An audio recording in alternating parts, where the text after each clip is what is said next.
Закончили ремонт в студии. Вот так вот она выглядит.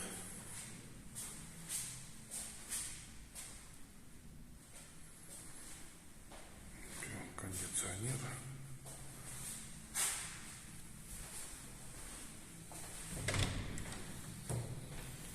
Санузел полностью готов.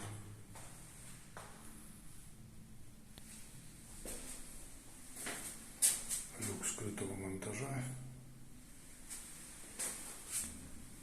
Розетки